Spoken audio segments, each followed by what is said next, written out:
হারামজাদা, তুই এখানে কি করিস? দেখছিস না ইম্পর্টেন্ট কথা হচ্ছে? যা তো আমার চোখের সামনে থেকে সর। ম্যাডাম আপনি রাগ হয়েন না, আসলে আমি এতক্ষণ ধরে আপনাদের সব কথাই শুনছি। ম্যাডাম, মালিকের নিয়ে আপনার যে স্বপ্ন, এটা কিন্তু বাস্তবায়ন করা সম্ভব। মালিক যদি চায় তাহলে বাংলাদেশের 1 নাম্বার ব্যবসায়ী মালিকের বানানো সম্ভব। আমার কাছে উপায় আছে। বাবা ও কি বলে? 2 টাকার চাকর হয়ে আমাদেরকে শেখাতে আসে? এই এখন তোর কাছ থেকে আমাদেরকে উপায় জানতে হবে?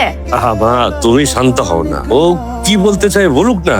হ্যাঁ বল। আপনার এখানে আসার আগে আমি আমার যে স্যারের বাড়িতে কাজ করতাম, ঢাকা শহরে থাকি, উনি খুব ভালো মানুষ, কিন্তু বিশাল বড় লোক, হাজার হাজার কোটি টাকার মালিক। আমি উনারে কোনো বাংলাদেশি মানুষের সাথে ব্যবসা করতেই দেখি নাই। উনার সাথে ব্যবসা করতে আসতো রাশিয়ান, আমেরিকান, আফ্রিকান, এরপর মিডল ইস্ট থেকে মানুষজন আসতো, নানান দেশ থেকে নানান রোগের মানুষজন এসে ওনার সাথে মিটিং করতো। আমি 2-1টা মিটিং এর কথাবার্তা শুনছি। আমার ওই স্যার বাংলাদেশের শেয়ার বাজারের মধ্যে কি জানি গেম খেলতো, 1 কোটি টাকা ঢুকাইয়া 10 কোটি টাকা লাভ করতো অল্প কয়েকদিনের মধ্যে।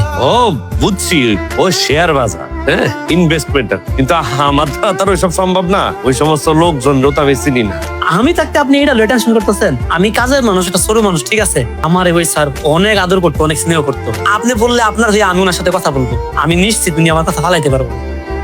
মালিক, আপনি অভয় দিলে আর একটা কথা বলতাম। আমি বুঝতে পারতেছি আমি সামান্য একজন কাজের লোক, আপনার বাড়িতে বেশি দিন হয় না আসছি।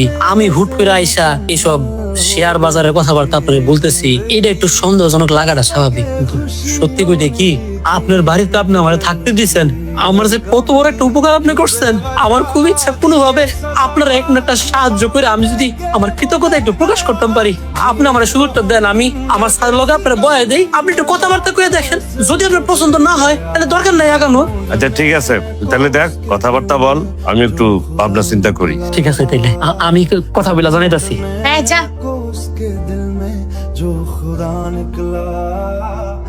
স্যার আমি তো বলুন। স্যার আমার কাছে কিছু ক্যাশ টাকা ছিল আর কি, বলতে পারেন অবৈধ টাকা। You mister Sikdar. শিকদার, টাকার গায়ে বৈধ কিংবা অবৈধ লেখা থাকে। ওটাকে প্রপার ইউটিলাইজ করলে সবই বৈধ। জি স্যার, আমিও তাই বলি। আমি চাইতেছিলাম ওই টাকাটা কাজে লাগে স্যার, টাকা দিয়ে টাকা বানাইতে। আপনি ইনভেস্ট করতে চান তো লিকুইড কত আছে? 50 লাখ টাকা স্যার। হোয়াট? তুমি তাকে আমার সম্পর্কে বলনি?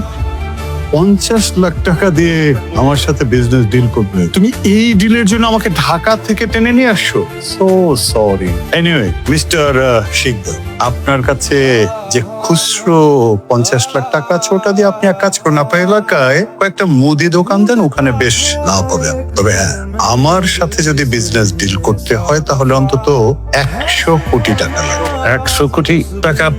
স্যার এত টাকা আমি এই মুহূর্তে কোথায় পাবো? আমি স্যার দেখতে চাইছিলাম আর কি খেলাটা কেমনে হয়, আর কি কাজটা কেমনে হয়। আপনি কি আপনার মেয়ে বিয়ে দিতে চান? কি স্যার? জি, এসব দেখা দেখি হয় বিয়েতে। বিজনেস যদি 100 কোটি টাকা ইনভেস্ট করতে পারেন তাহলে আমার সাথে বিজনেস ডিল করতে দেন। আর না, এই মুহূর্তে মনে হতে পারে যে আপনার কাছে 100 কোটি টাকা অনেক টাকা, কিন্তু জাস্ট 3 মাস পরে আপনার হাতে যখন 500 কোটি টাকা আসবে, তখন একবার ভেবে দেখুন তো অবস্থাটা কি হবে।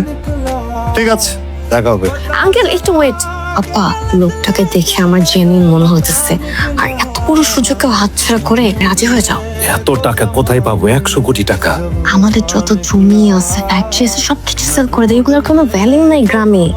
আর এত বড় একটা সুযোগ তুমি জীবনে আর পাবা না। তুমি চিন্তা করে দেখো, এতগুলো টাকা তোমার ইনকাম করতে গেলে 50 বছর বেশি লাগবে, আর সেটা তুমি 3 মাসে পেয়ে যাচ্ছ। আর কি লাগে?